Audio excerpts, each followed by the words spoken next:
Welcome to Higher Education Without Borders and our special four-part series on Small College America. Thank you for tuning in. I'm Tom Davisson, and with me is my co-host, Dean Hoke. During this series, we're going to talk with 4 small college presidents across the United States about their institutions, what makes them unique and important to their communities. Also, we'll discuss their challenges and their views on the future. Tom, will you introduce our special guest today? I'm most happy to, since this is my alma mater as well. Dean, joining us today is President Ryan Smith, President of the University of Rio Grande and Rio Grande Community College. He joined the institution as president in October 2019. Ryan spent the first 23 years of his career working as the vice president and partner with Smith Financial Advisors. In 2007, he was elected to the Gallipolis City School Board, and in 2012, he won election to the state as a state representative to the 93rd District of Ohio. He served as finance chairman, and in 2018, Ryan was elected to serve as the 103rd Speaker of the House for the Ohio State House of Representatives, until stepping down from his post in October 2019. He is a graduate of the Ohio State University and a BS degree in finance. His wife, Vicki, graduated from Rio Grande, and they are proud parents of 4 children. Ryan, we are delighted to have you on the show, and I am proud graduate of Rio Grande, as I said earlier. Let's start off by telling our audience about the University of Rio Grande and Rio Grande Community College.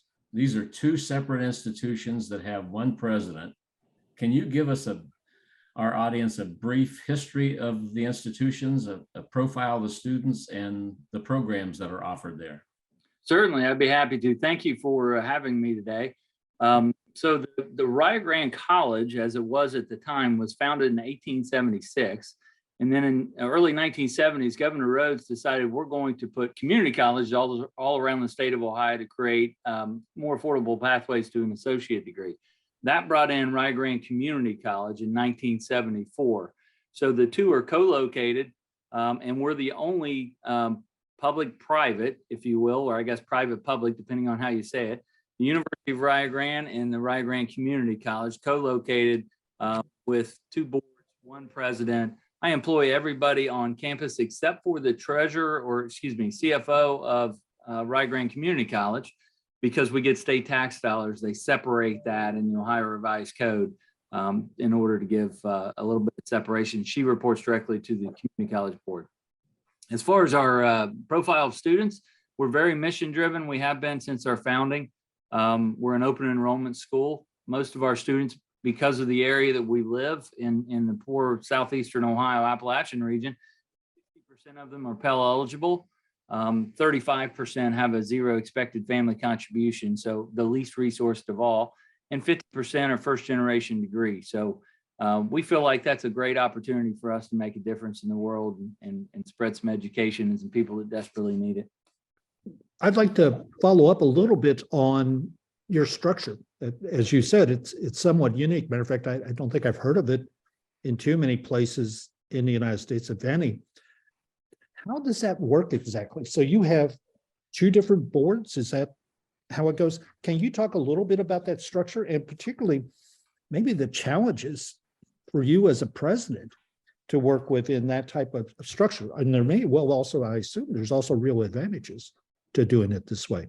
Yeah, like everything in life, right? There's challenges and advantages, I think. So I do have the private side. I have a 21-member board on the university side.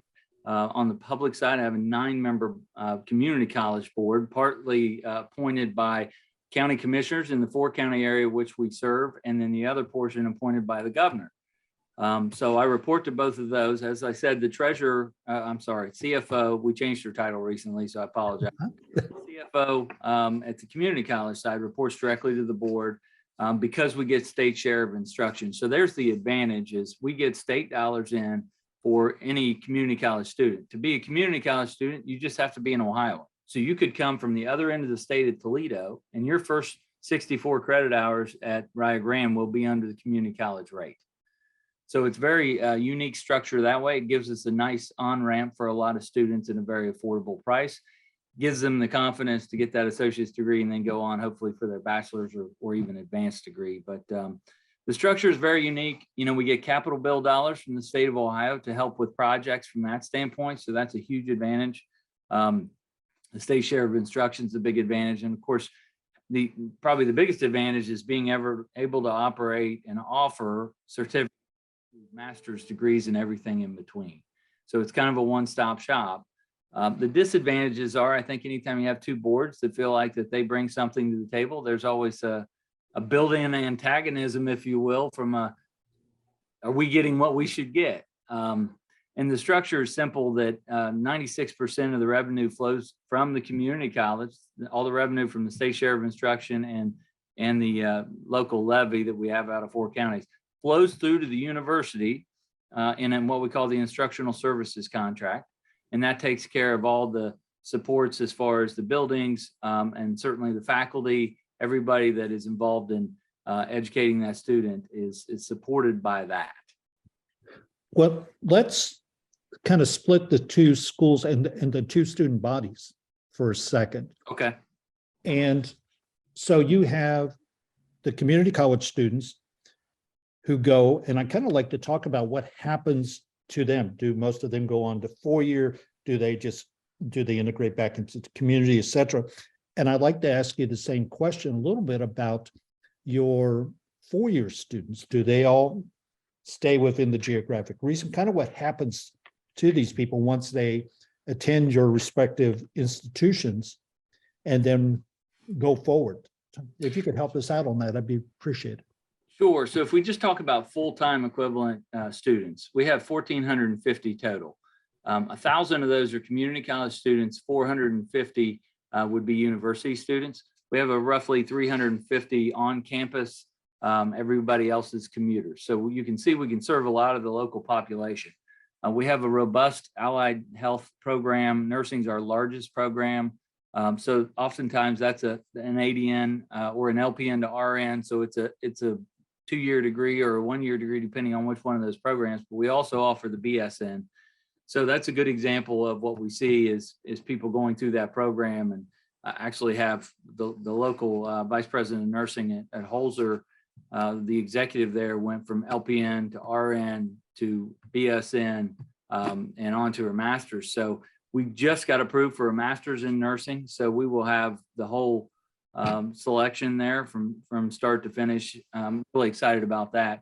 Great. You see with our students, you know, a lot of our community college students, it's pretty similar to areas like ours that their family is in this area.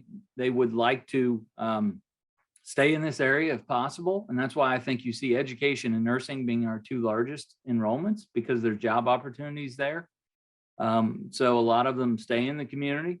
To see that confidence build in them, and oftentimes first generation degree seeker, you know, they're not sure they should even be in college to get an associate's degree and then continue on to get a bachelor's. It's really fantastic to see. On the university side, you know, our athletics attracts students from all around. We get out of state and international students. We have about 100 international students. So surprisingly, we've had a fair amount of those stay here. We actually have 3 on staff currently that are working for us. Some have stayed in the community. A couple have actually, you know, met their wife here and got married. So they stayed in the community. But many of them will just travel home and different places with their degree and go, you know, change the area in which they came from, hopefully. But a surprising amount stay in the area. Ryan, you touched on the international students, and that I know plays well into the question I'm going to ask about athletics at Rio Grande. And of course, you have a long and stellar history of athletics dating back for people my age and Dean's age. The name Bevo Francis might be something that's near and dear to the heart. And Bevo back in the 50s really put Rio on the map for athletics and basketball. And you were playing some of the major colleges in the country back then because of his prowess and the acclaim of the basketball program. But Rio has a tremendous amount of athletic programs, both intramural as well as interscholastic or intercollegiate. And have been very successful, won 2 national championships in soccer at your level, and competed again this year to the semifinals. Talk a little bit about the importance of athletics on campus and to the campus and the recruiting aspect of it and how that impacts the international recruitment as well. Sure, I'd be happy to. So when I got here, we have expanded athletics quite a bit in 3 years, mainly because what I refer to this generation of traditional college students as the Amazon generation, because they're used to getting ordering a package today and getting it tomorrow, and depending on where you live, you might get it within a couple of hours. So they're in this immediate gratification stage. And what I think we find is students don't want an or option where you can get an education or you can play a sport. They want an and option. So they want to get the education and compete in whatever they love to do. So that was a way for us to grow. We added men's volleyball, we added men's wrestling, we added esports, we added rugby of all things in Southeast Ohio, which led to more international students from that perspective. Our success in soccer, because of the 2 national championships and having a Hall of Fame coach, put us on the map internationally. And for soccer, that's where a lot of the really good, talented players are.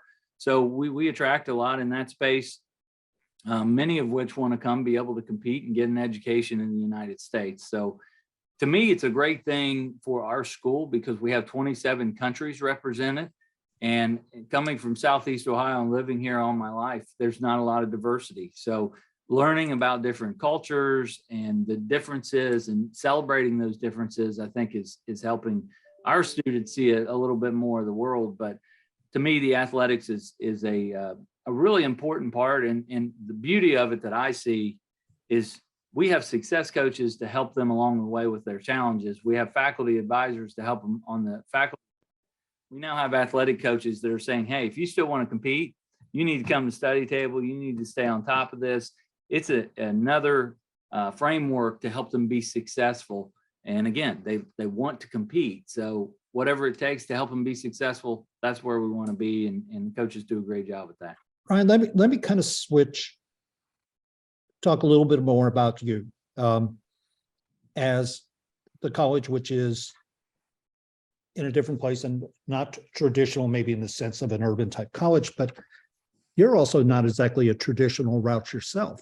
I mean, right. You have come, as you know, most university presidents come from the academic side of the world. They've been career people, they've been physicists, or whatever the case, and then they eventually become presidents. It's not exactly the path you took. You started off as a public servant, first and foremost, both in local service and then at school board and then eventually state legislature. And furthermore than that, you became a leader in the state legislature, the Ohio House, which is a considerable achievement. I'm kind of curious about the similarities and differences that you have learned through your career path as a public servant, now working within the college world. And what lessons in leadership did you learn in public office that are applicable in your current position? Sure. One of the things I learned early on, probably in the investment business that my father taught me, was under promise and over deliver. And I think that's a pretty good lesson for most people in life. And that served me well in my public service. It certainly does here. Just make sure that if you tell somebody you're going to do something, do it. Because in our area, if you don't, they don't ever forget that. And you lose their trust and you lose credibility. Probably the number one quality that people have attributed to me in all these different roles is being a good listener. And I think when it comes to politics, oftentimes people don't necessarily expect you to solve their problem. They want you to hear their problem and understand that you comprehend what they're saying. And I think that translates certainly to any job and certainly does to higher ed. There are a lot of people with opinions and so on and so forth that you just need to hear out. And maybe there's a nugget in there that will work well. And it's a great idea because I'm a firm believer that nobody has a monopoly on good ideas. And if you can get a lot of smart people in the room, more heads are better than mine and one. So As far as the comparison, I always oftentimes say God has a sense of humor. Sending me through the Ohio House and the legislature and being speaker and having a caucus and dealing with a lot of individually elected people with their own egos and backgrounds and so on and so forth. It's and I mean this respectfully, it's eerily similar to faculty from the standpoint of in the legislature, they say it's like herding cats because they're individualistic people, and faculty can oftentimes be that way. So that's been a real similarity. And the other piece I would say is this shared governance model. To me, in the Ohio House and in the legislature, the process was set up by the framework was set up by our forefathers for a reason. And they knew if you followed the process, you would flesh out a lot of the problems with the legislation. And in the end, you'd have a good product. And what happens is if you circumvent that, you make mistakes and you have to go back and fix it. And I think that's similar to shared governance. I think that model is designed that way. And I'm here to tell you, I don't always appreciate it to the fullest extent, probably. It can be a little bit of a pain when you're trying to move quickly, but it's there for a reason. I find that fascinating. Yeah, you have made one of the more interesting arguments that I've heard in terms of shared governance. And using the political analogy actually is a great comparison. I rather like that. And like I said, I've worked in colleges and universities most of my life, and I hadn't really thought about it in that sort of way. Kudos. I like that. I'm going to steal that, by the way. Absolutely. So, well, Dom, I'm going to let you continue. Well, being a small town guy myself, and also from the Appalachia area, southeastern Ohio, Rio Grande was a perfect fit for me. I tried Ohio State.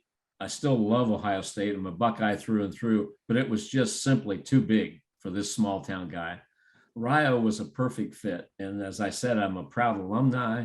I'm a proud trustee emeritus, serving on the board of trustees for 8 or 9 years. And I know the importance of small colleges and small communities in our country. Can you tell us about the school's involvement with the outside community, meaning the business and people in the region there in Rio Grande, Gallia County, southeastern Ohio? Yeah, so I had a little bit of a built-in advantage when I came because I represented 4 counties in Southeast Ohio, and I knew many people in the other counties because of the position I was in. So I had a little bit of a head start to be able to connect these dots. The only fly in the ointment, if you will, is 5 months into my term, we had this thing called a pandemic that occurred, and kind of threw everything out of sorts. So it hemmed me in a little bit about getting involved in the community like I wanted to, but now we're really starting to roll. The businesses, because they know me, they've reached out to me directly. We're working more, and I think this is the case cross country because of the tight labor market, but we're working more with businesses to try and align our curriculum to produce what they need. But we're also trying to produce what the world needs. And what I mean by that is these remote jobs are very real. So you can still live in Southeast Ohio around your family and work remotely. And it's our job to make sure we prepare people for that. But I look at Rio Grande as a leader in Southeast Ohio. I mentioned the diversity earlier. I mean, we bring that element here. We're a thought leader in the area. We've tried to get involved in a lot of different things. We actually employ the economic development director for the county because a group of the businesses came together and my request and said, let's fund this and let's get the county going. So, I felt like it was, there's economic development bringing in companies and we supply the workforce and it all aligns. So I feel like colleges should be the economic engine in their area. Rio Grande was dormant for a little while, but we're roaring back to life. And the most exciting thing is when I'm in the public and I get people come up and say, man, I thought that place was going to close a few years ago and you guys are doing amazing. I just can't wait to see what you're going to do next. So, we try to surprise people with what we'll do next. Do you, let me kind of go down that path a little bit in terms of community partnerships and being active in the community. So when in the 4-county region, like any region, they're trying to grow and they're trying to bring new businesses and things. Are you a part of that conversation? Do they try to bring Rio Grande into that conversation as part of the assets, or how does that part of the relationship work?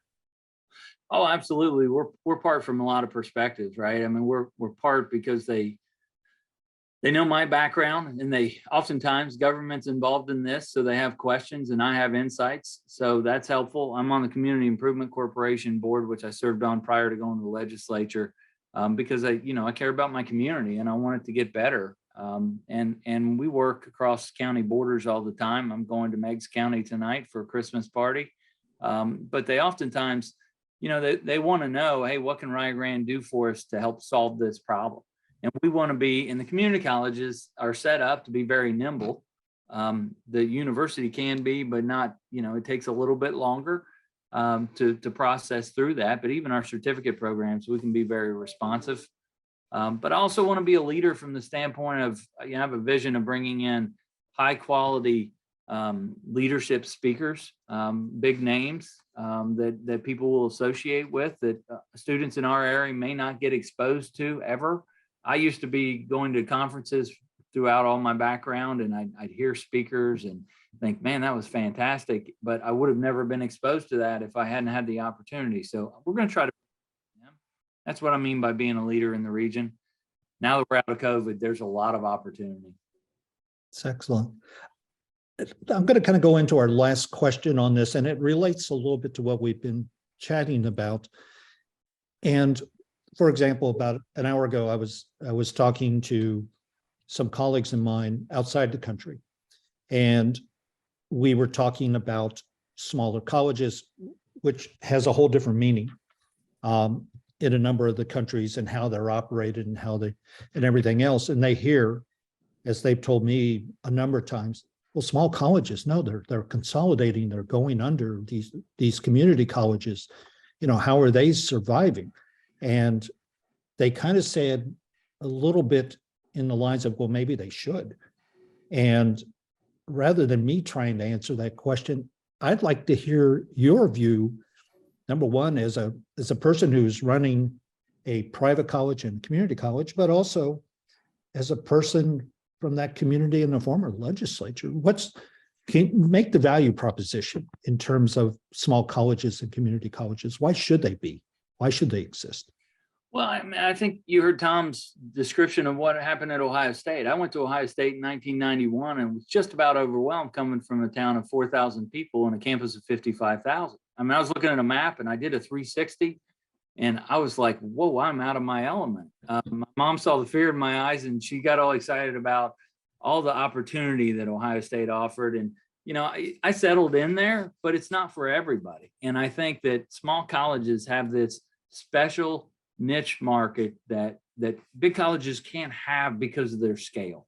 And I mean that because I can walk across campus and I'll bet I know most of the students by name. Now I'm very involved in campus, but you can't get that at large colleges. It's just not possible. They walk in the Student Success Center and they know people are looking out for them. So I oftentimes say, small campuses are like big families, right? It's like small towns, big families. I grew up in a small town and that's what I value about it. And what we lack in maybe resources and opportunities of Ohio State, we make up for in personal relationships. You get to know your faculty and you can visit with them and get that kind of attention. I encourage the students, the young people in our area looking for college to try, go on multiple visits. Everybody has different tastes and likes. But for the most part, the description of who we serve, they need student supports that go above and beyond what a large college can do in a large way versus a small college in a very intimate way. And I think small colleges are built for that. I think there's always a place for them, but I also think that they need to wake up to the realities that we're facing. And I mean that in the way that, our athletic model is designed to bring more enrollment in, and enrollment drives small colleges. And you can't wait until it's too late to pull that trigger and decide, hey, we're going down the wrong path. We need to try something different. So I think there's a place for them, but everybody has a different situation. President Smith, you mentioned earlier about when the community are surprised about some of the things you're doing there because they thought Rio was going down the tubes, if you will. And that's happening in a lot of small colleges and communities around our country right now. We read almost weekly about schools closing or merging and those type of things. And, you know, being in a higher education administration position for my whole career, nearly 50 years, and dealing with faculty, as you said, that, you know, faculty are unique individuals because their job is very challenging. They've put years and years and years into their particular fields, so they're very protective of it. And when things go bad, people get scared and they tend to lock down and clamp down. And you're coming in with new ideas and changes and these type of things.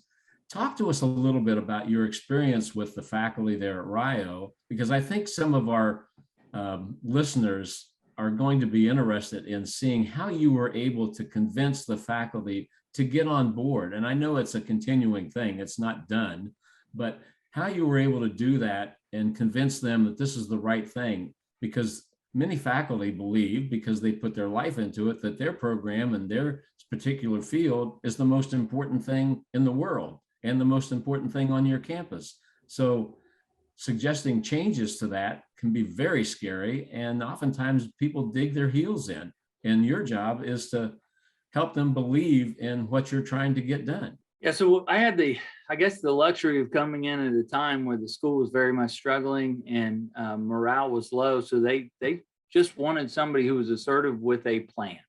And I had a plan. And I had the luxury of saying, I live here. I grew up here. My wife is a graduate from here. We live 5 miles away. I'm a highly competitive person. I am not going to fail at this because I don't want to move. And I'm here for the long run. I'm not here for a stepping stone. So trying to assuage their concerns that way. But I had a lot of them sit in front of me and say, with all due respect, I've had 6 presidents in 18 years that told me something similar. I get it. Results matter, actions matter. Let's see what happens. And they buy their credit. As I've expanded athletics, that's not always an easy thing for academics to see either, right? I feel like the attention's in the wrong place. But my point is, my job is to fill up the classroom. Your job is to educate them. If we can do that, we all win. And 7 years without a raise. And I was able to give raises the last couple of years and invest money in the campus and make some areas better. And now we're going back to the academics buildings to try and refurbish these and, make our product better as far as the perception. So they see that and they feel the momentum. It is interesting though, I say this all the time. When I first got here, there weren't a lot of people that were jumping up and saying, hey, how can I help? And now I get people, the more success we have, it's like, you know what you should do? You should try this. And that's not just faculty, that's everybody. So, but I always, look, everybody's got some ideas. I'm always interested in that. And I tell them I have an open door policy and I try to get to know them on a personal level, much like I did with the legislators on both sides of the aisle. We said in the legislature, it's hard to get mad at somebody when you know their kids' names. I mean, to really be, and you can disagree, but the vitriolic kind of back and forth won't happen if you have a more personal relationship. You have to establish that before you get into the tough times and tough conversations, because that's not the time to start getting to know each other. But, investing in them and they've invested in me, I think it's worked out really well. I'm not going to let this topic completely go for a second. So we're probably going to run over time, or I'm going to end up at a strange edit on this. But I also have observed, Tom talked about faculty. My concern have been boards and administrations, that in many schools, when they start getting into trouble, the boards and the administrations have a tendency to freeze up. That maybe it's because they've been battling the battle so long that they not quite sure what to do next. You seem to have found a formula is not the right word, but you seem to have brought an enthusiasm, a dedication that seems to have overcome that issue, which I think is common of a lot of colleges and universities that are in trouble and in stress. Would you agree with that? I mean, do you at times, I think it's more than just faculty. I think it's about boards, and I think it's the administration themselves that are kind of look at this and go, I don't know what else to do. I'm kind of at that point. Yeah, absolutely. It's somewhat of a three-legged stool, particularly at small colleges. You have the boards, you have the faculty, and you have the students, and you kind of have to keep that somewhat in balance. And some are more lopsided one way or the other, depending on where you're at. But I had credibility with the boards because of my position. They all knew me. So it's not like I had to come in and prove myself, although I was new to higher ed, and a lot of people thought, oh, I don't know if this will work out. So I think having some success makes a big difference. But when you're in the spot that we were in, one of my friends, it's actually my father's friend, who's given me a lot of good advice along the way. And he's been very successful in business. And he said, Ryan, no matter how bad it gets, don't ever show that you're pessimistic or down or anything else. He said, if you need to go in the closet and cry, go in the closet and cry, but do not do that in front of people. So, you know, if you're kind of droopy dog around campus, they're going to feel that. And leadership matters, right? I mean, you have to feel that you're absolutely doing the right thing in your gut, and go forward with it. And for us, and you know, we're going down the path of building a $20 million dorm. We're talking about a school 3 years ago that was possibly thinking about closing. So for them, it's a hard mindset shift. But in my first meeting, the board said, so I've been here 5 days. And then the board meeting comes up. Got a fair question. What's your first impression?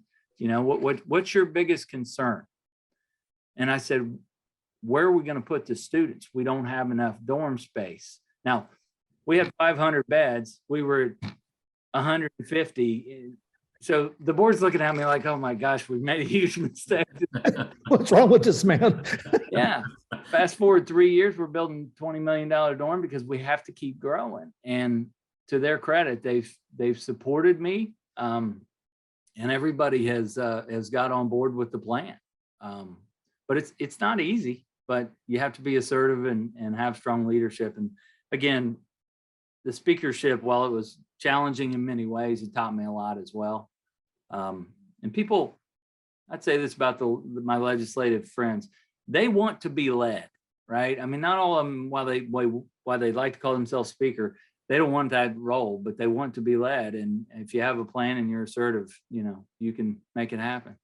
I could let this conversation go for a long time.